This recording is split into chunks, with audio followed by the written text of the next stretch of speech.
So we're starting at the very beginning. We're starting with the need. What need is YiGong and the four directions of attention as a practice filling?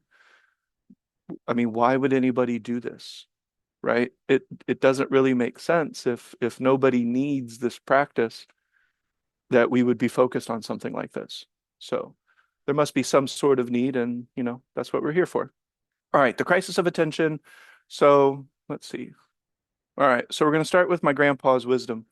And the words are kind of jumbled up on the PowerPoint. So I promise all of these types of things will improve over time as we get better at this. But my grandpa's principle, I'll just kind of tell you the story real quick. So I'm in Colorado. I think I'm a teenager, right? Like maybe 13, 14, I don't even know. I was fortunate enough to go visit my grandparents in Colorado several times, when I was growing up. I didn't always go with my mom and dad either. I would just go, I think one time I went with my brother. One time I went by myself. So, being a younger person going on a journey by yourself, that's a lot of fun. And I don't remember what prompted the conversation. I don't like even remember what I told my grandpa I was interested in doing, but we were in his driveway and I said something, that obviously spurred the conversation. But I mentioned something that I want to do in life. Maybe it was like my big goal, maybe my career aspirations. I can't quite remember that detail, like what I told him. But he gave me one of his grandpa lectures on usefulness. Is what you want to do something that somebody actually needs? And then he got into a little bit of a tangent about competition because he taught bass, string bass and symphony orchestra, and he taught it at university. He taught music at university for a long time. So he used that as an example. So he said, I teach in the course of a decade or so, I teach thousands of students, you know, 10, 15 students a year on string bass.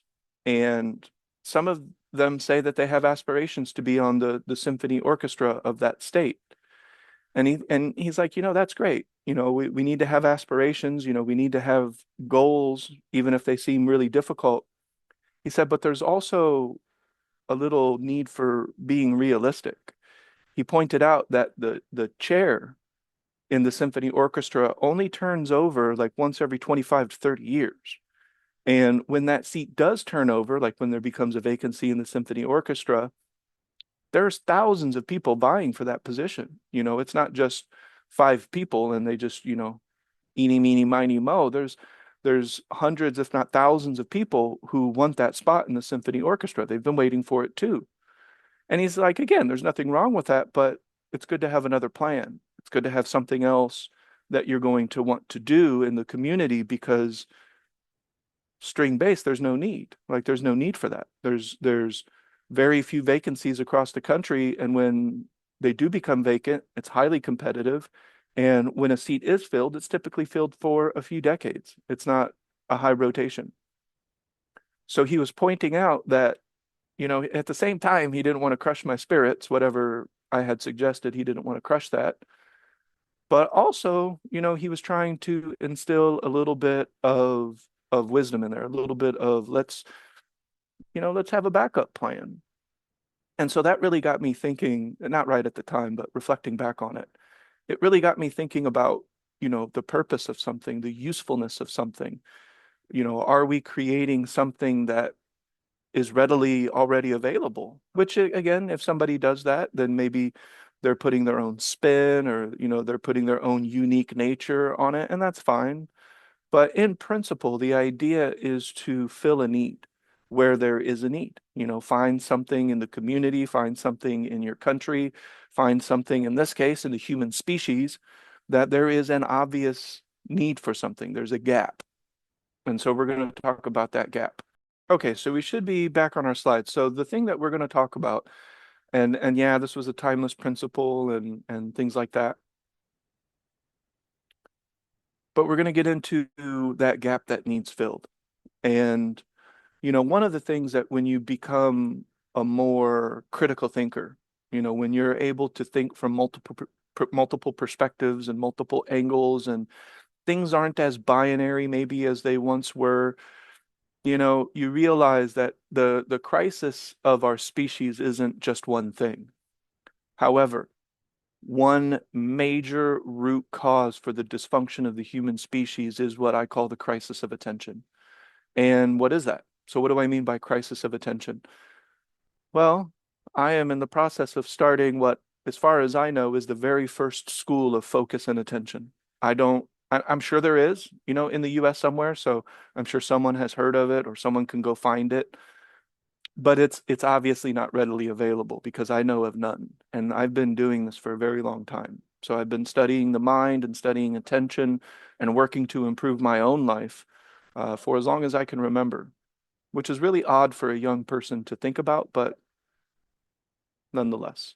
So what do we mean by the crisis of attention? I think one of the I think one of the main things that I'm talking about is fractured attention. And attention that is no longer being placed. It's kind of in a probability loop as to where attention is going to land. So right now in our modern era, attention is scattered. It is spread all over the place. It is helter-skelter. It is here, it is there, and it is everywhere. So the practice that we're presenting, YiGong and the four directions of attention, it addresses this. So it's filling the need. We have found the need, and now we have found a way to address basically a global attention deficit and inability to focus, inability to place attention with purpose, with intention. So, and I mean, if we look at some of these bullet points, YiGong is strategies to reclaim our focus. And we'll get into these nitty-gritty details. There will be no word that is left undefined. I'm not like that. I'm very deliberate with my words and how I use them. So when we talk about focus is sustained attention. Attention is our ability to isolate aspects of our sensory environment, our sensory input, our perceived experience, isolate aspects of that while ignoring or not isolating other aspects. Focus is the ability to sustain attention, to maintain its deliberate nature, to place it purposefully. And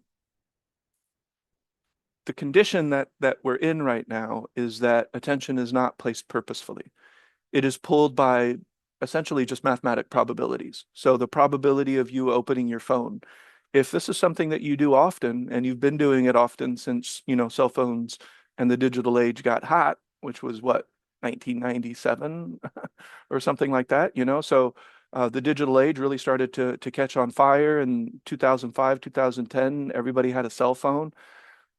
So the switch of attention to look at your cell phone, and then not just look at your cell phone, but now you're looking at different apps and you're looking at different social media streams and you're looking, maybe it's productivity, maybe you're looking at different tools for productivity, but it's kind of just the probability field collapsing. There's a 98% probability that as soon as a person feels bored on the train, they're going to reach for their phone. And the only way to begin to affect that probability field, that probability scale, is with deliberate attention, focus, and practicing to do it.